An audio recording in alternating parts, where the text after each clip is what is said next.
back home, partner.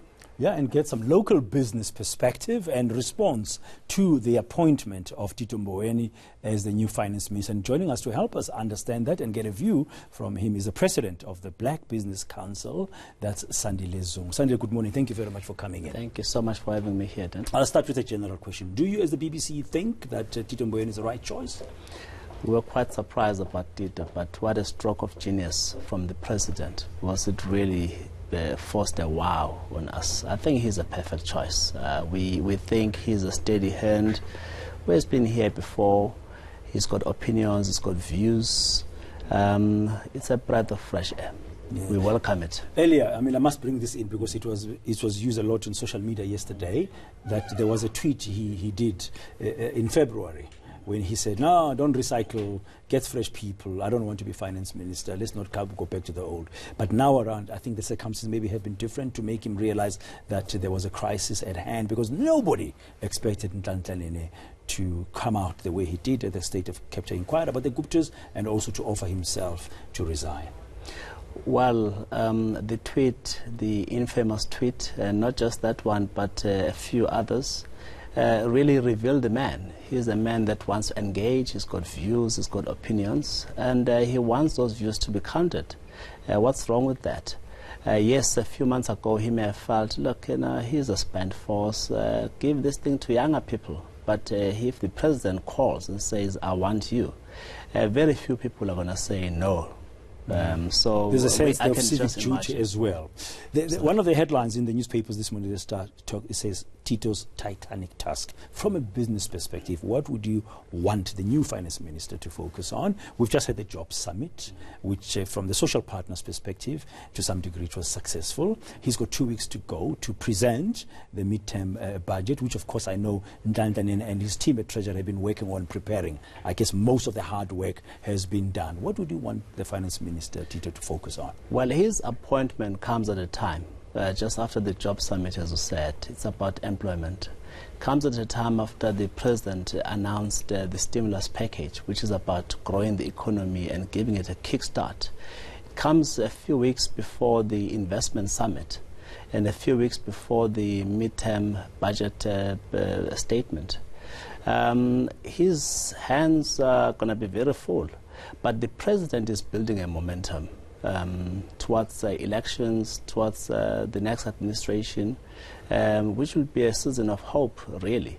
The finance minister must be a resource in that move towards banishing the triple challenges of unemployment, poverty and inequality from South Africa, which is a historic mission of all the people in that office. Is he equal to the task? I really think he is. He's got to land running. He doesn't have time to acclimatize, but thank God he's familiar with that environment.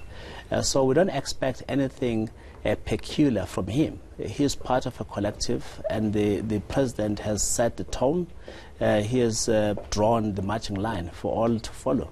Now, you as a seasoned businessman, you must have had opportunities in the past, like when Tito Mboweni was a Reserve Bank governor, I would think so, and maybe recently as well, because he's been engaging with all kinds of networks in his own right as a leader. You must have had opportunity to meet with him. How has he come across as a leader to you? In those engagements, what does he leave you with? I'm asking this on the background of people who have been saying, we need stronger leadership, we need better leadership, and people, even Cyril Ramaphosa at the annual Desmond Tutu Peace Lecture, that they're calling for moral regeneration in society. So people are beginning to talk about ethics and values and talk about leadership. What kind of a leader would you describe him as? How has he come across to you? Well, my first encounter with Tito Mboweni will have been during his time as Minister of Labour. People forget that he's the one that really spearheaded and championed the new labour laws. And he came across as someone who is very conscientious. You can understand. He comes from a liberation movement. During his time as tenure as governor of the Reserve Bank, he wore the suit, and it suited him as a conservative banker type. Who is amenable to the lingo of the time and very amenable to contemporary themes.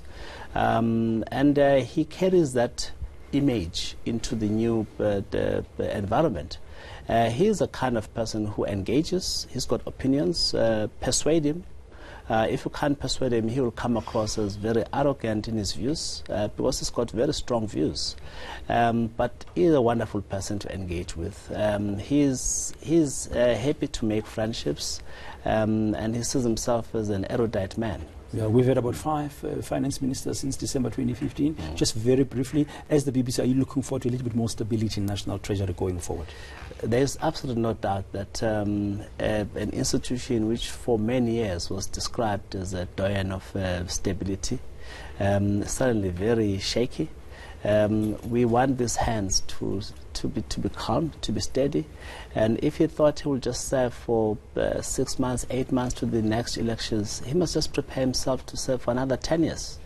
And the young people's fraternizing with let's have young people in that position. I mean, in the overall scheme of things, we need more stability and an ethical leadership than flirting with youth, gender, disability in that office. We need stability because that's what the business community really expects and needs. Okay, Sandile, as always, you've always been forthright with your views as Thank well. you. Thank you very much.